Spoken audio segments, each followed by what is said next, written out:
Hey guys, Jinxed here with a Red Refight guide.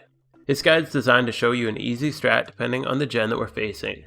First off, in case you didn't know, once you complete the pokedex, you get access to Mount Silver and Johto, which has Red at the top. He's a very challenging fight that's a lot of fun to try without these strats, but he pays really well, so if you want to make the most out of a Riches Charm by sweeping him fast and easy, then these guides are for you. The fights have a species clause, item clause, and level 50 requirement, so keep that in mind when going up to fight him. He has 5 possible teams, so the first step is to go up and check which team he's running this week, and then we can choose a proper Pokemon to sweep him with. So let's run up the mountain and see which team Red has this week.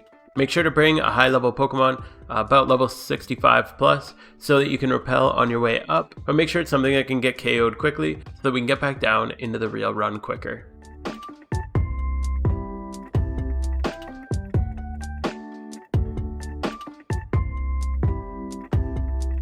Alright, let's see what he's got. Alright, so we see a Charizard lead, which means it's his Kanto Gen 1 team. The Gen 1 team of Red is one of the more complex ones due to the rotating lead Pokemon, but I've developed this strategy that keeps it pretty simple. You'll always go against his Gen 1 team on your first run through, and your first run will give you over 300k plus 25,000 battle points, which is approximately 250,000 value. I'd highly recommend popping a 100% Riches Charm before your first fight against him, as it's going to net you 850k if you include the battle points on your first time through. Go back! Easy money! Free money! Every time after that, he'll reward you with about 110k plus 7,500 battle points, so it's still worth using a 100% Riches Charm in my opinion if you're going to be going into a gym rerun right afterward. Red's team consists of Blastoise, Charizard, Venusaur, Espeon, Snorlax, and Pikachu. In general, the strat is to set rocks with Graveler. Open the door or I'm gonna throw rocks through your windows, you dumb whore. To damage Charizard or Blastoise as they come in, then Screech the first Pokemon to make it easy on Honchkrow to build up his Moxie stacks, then use the priority move Sucker Punch to sweep.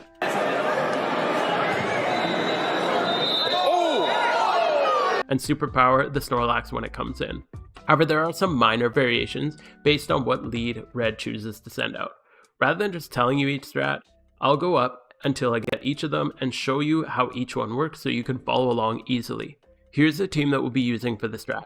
Luckily, only one of these is valuable and the others are pretty cheap on the GTL. The first and most expensive part of the setup is a hidden ability Honchkrow.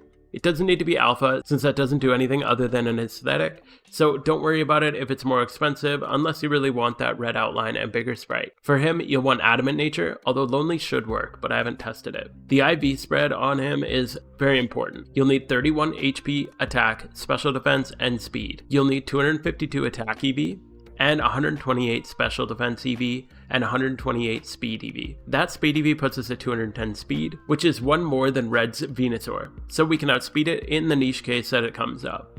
That leaves the rest for special defense EV, which is for tanking Blastoise's water spout. Against most leads, we'll have rocks up, and you don't actually need the special defense EV, but if we're going against the Espeon lead, we can't do the rocks due to magic bounce, so if Blastoise comes in second on that run, his water spout will do a bit more damage.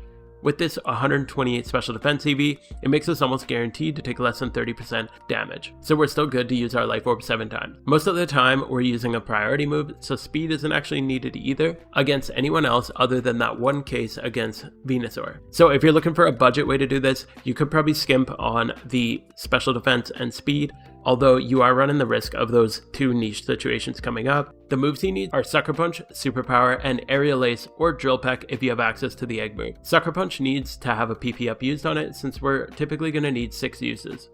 Aerial Ace is there for one rare situation that I'll explain as we're going through the run. It'll also use a Life Orb as its item just to boost its attack up as much as possible. The next Pokemon is any sturdy Stealth Rock user at level 50. I use my Graveler because I like any chance to use my shinies, but anything should work here. Graveler is also a good choice because it has access to Rock Climb, so you don't need the Ocarina to get up. Self-Destruct is also helpful because it helps save a turn in some cases. The Stealth Rocks are here to hurt Charizard so that we can one-hit KO him even if he comes in second before we have Moxie stacks built up on Honchkrow. Put a Lumberry on him just in case he gets frozen by Blastoise's Ice Beam or paralyzed by Snorlax's Body Slam. The next set of Pokemon we're going to use for this is Riolu with the hidden ability Prankster. You don't necessarily need Riolu specifically for this, as you can use any sturdy Screech user, like any of the ones listed here, but it will just save you one turn. So check the price and see if that turn save is worth it for you based on the current prices of the Riolu. As for stats, nothing really matters on him. He's just going to be using Screech to make the first Pokemon easy to take down for a Moxie stat. Since Screech only has an 85% accuracy, we're going to use the item Wide Lens, which brings it up to a 93.5% accuracy. I'd recommend having a backup with Sturdy, just in case the Screech does miss, as it still is only 93.5%. So I use this Magneton here with Screech just in case. So if Riolu ever misses and goes down, Magneton can come in with Sturdy, and then he can get his Screech off. If you're really worried about it, you can even have a second backup here with Screech and Sturdy, so that if Riolu misses and then Magneton comes in and misses, Aaron has a third chance to get that off. With all three of them having a chance at getting that Screech off, you should have no problems making sure it hits every time you do this run. Just make sure they're all different species, as there is a species clause, and that's also why we don't run Wide Lens on all of them. Don't get a Murkrow with hidden ability for this. Even though it has access to Screech, it breaks the species clause with Honchkrow, so you can't use a Murkrow in this run. Stock is only used for the Snorlax lead and needs a pretty basic build. He just needs at least 97 speed and 200 attack. You can do this however works for you, but an easy way to do it is just buying any cheap stock and giving it speed EVs until it passes 97 speed, and then attack EVs up until it reaches the max at 252 if necessary. If you haven't reached 200 attack by level 50 and you're at 252 attack EVs, just level him up until he reaches that 200 attack stat and 97 speed. The reason you need 200 attack and 97 speed is you'll have one more speed than his Snorlax, so you'll outspeed him, and with 200 attack, you'll do just enough damage that the Brick Break on the Snorlax lead will do enough damage that even with the leftovers recovery on Snorlax, Honchkrow can still come in and one-hit KO him with a Sucker Punch. Just make sure you don't level it up too much, because we still want him to get 2-hit KO'd by Snorlax. The other attack you want on Sock is Taunt. This is to make sure you prevent Snorlax from resting. I'll show you this more in detail when I show you the Snorlax lead in action. You're going to put a Cherry Berry on him just in case the Body Slam from Snorlax paralyzes him, then that won't come into play and you'll still get both your Brick Break and your Taunt off. I'll go over the two potential issues that could come up during this run and the statistics on why you don't really have to worry about them. One is the Blastoise coming in after the Espeon. Due to not taking Rocks damage, he will have a bit higher HP, so his Water Spout will do a bit more damage. If you low roll on your Sucker Punch and he high rolls on his Water Spout, this could do 30% damage and you'll self KO from the Life Orb after Red's 5th Pokemon. The chance of this happening is less than 1% chance, so that's not really anything to worry about since it's a less than 1% chance. The other issue would be if Venusaur came in directly after the Charizard lead. Due to Chlorophyll, he'll outspeed in the sun and Honchkrow won't one-hit KO him. This is very unlikely though, since Red prefers sending out Blastoise, Pikachu, and Espeon before Venusaur and Snorlax. So you're unlikely to see this happen, but I did just want to note that it is a possibility. Other than that, there's not really any potential issues in this run. Even if Blastoise comes in second and crits the Water Spout after Rocks, his max damage roll is 25.5% on Honchkrow, so you'll still be all good. A huge shout out to Azaleon Karugaya and Secret GG for collecting this data on nature and EV spreads, which made doing all the calculations on this strategy possible. And an even bigger thank you to the members of this channel. If you're interested in supporting this kind of content, check out the links in the description below. Now that we have the team down, let's take a look at how we use it. Make sure you lead your party with Honchkrow, as it's the only high level Pokemon on your team, so you want to make sure you can use the Repel on your way up. You can make it to the top of the mountain in just 2 max Repels.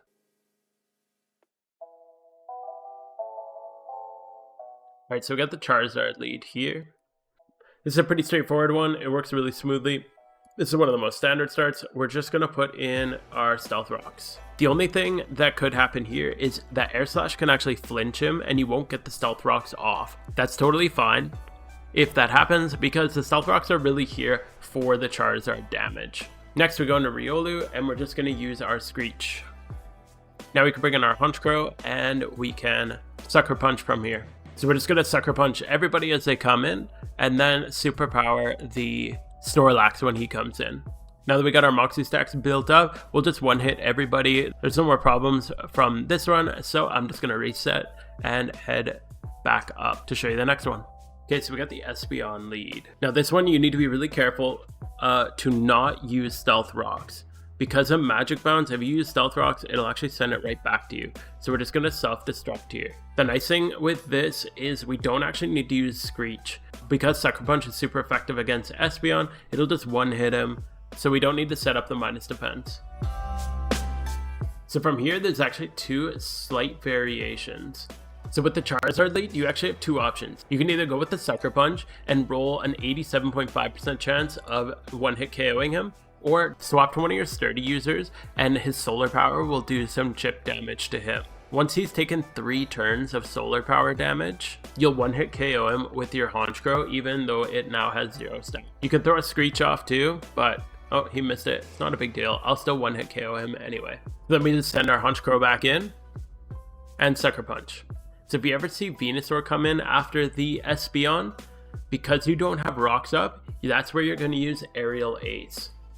The Sucker Punch won't one-hit KO him even with +1 without rocks. So against every other lead, you can just use rocks, but against specifically the Espeon Lead, make sure that's where you use the Aerial Ace, just because you don't have that rocks damage. Alright, that shows you everything you need to know about this fight. With that, we're going to check out the next one. Alright, so this time we got the Blastoise Lead. The Blastoise Lead is a nice and really straightforward one. We're just going to use our rocks. He's going to Ice Beam us. We get Frozen Solid, but that's not a big deal because we have our Lumberry. We put our Stealth Rocks up, and then from there, you can click whatever move. You're just going to go down. Next, we're going to send in our Riolu. We need to get a Screech off on this Blastoise so that we can one-hit him with our Sucker Punch.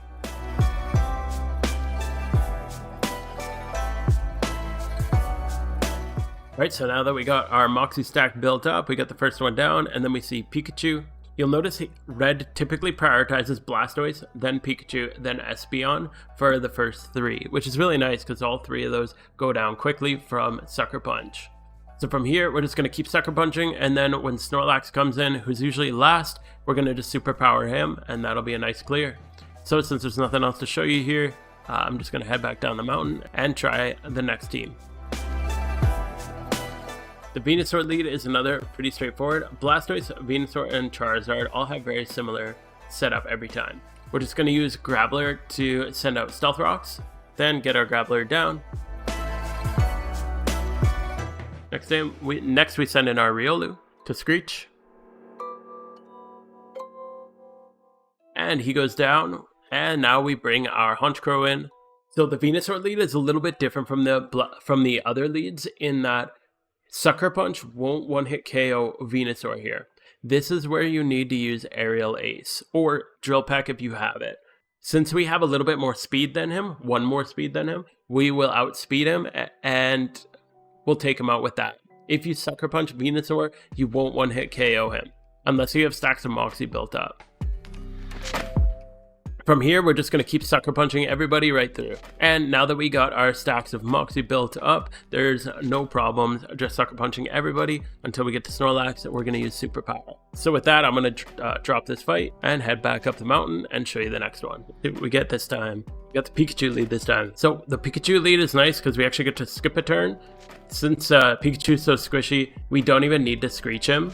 We could just set up our rocks, let Grappler get knocked out, and then send Honchkrow in to start Sucker Punching. So from here, we're just going to keep Sucker Punching until we see Snorlax and Superpower, just like the other runs. So I'm going to get myself knocked down and head back up the mountain and see if I can get the last lead. Alright, so we got the Snorlax Lead here. Let's check out how we do it. So because he puts Reflect up right when he comes in, this is what Sock's here for. We need to break that Reflect. So first thing we're going to do is we're going to Stealth Rocks. He'll Body Slam. Again, he might paralyze us, but we have our Lumberry, so we don't have to worry about getting paralyzed. We'll always have our rocks up. Next, we're just going to self-destruct or whatever. He's just going to get knocked out. So next thing we're going to bring in, before we bring in our Sock, we're actually going to bring in our Riolu. We want to get our Screech off first so that we don't waste any turns of Taunt. Then we go into our Sock. So Sock is going to Brick Break here. And you'll see he does a ton of damage, even as a level 50, which might encourage Snorlax to rest, which is why, and he got the paralysis, so we have that Cherry Berry to prevent that paralysis from going through. So now we're going to Taunt. This is going to prevent him from using a rest. So now he has to keep attacking, which means when we bring our Honchkrow in, Sucker Punch will work on him. As long as he has 81% health or less, our Sucker Punch will one-hit KO him. That's why you want your sock to have 200 attack, because if your sock doesn't have 200 attack, then with the leftovers recovery, he could get up to 90% HP. So once you have that 200 attack, he'll do enough damage, so even with the 2 turns of leftovers recovery, you'll still one-hit KO him with Sucker Punch. The reason we don't use Superpower there is because if you use Superpower and you don't have +1, if Blastoise comes in next, you won't have enough power to knock him down, and his Water Spout could cause problems. So you don't want a Superpower on the Snorlax Lead. So from here, we're just going to Sucker Punch through everybody else, and you'll one-hit KO every other Pokemon as they come through. Alright, so with that, we have every lead covered for the Gen 1 team on a pretty straightforward and relatively cheap strategy. I hope this video helps you out with either your first red refight or your weekly red refight if you come across the Gen 1 team. If it did, please give it a like and consider subscribing for more weekly PokeMMO videos. I put a video out every Friday for you guys. This video took a lot of testing and calculations, so if you'd like to support the amount of effort and time that goes into these videos, consider becoming a YouTube member or supporting the channel in one of the other ways in the description below. All support is greatly appreciated. Thank you so much for watching, and I'll see you next week.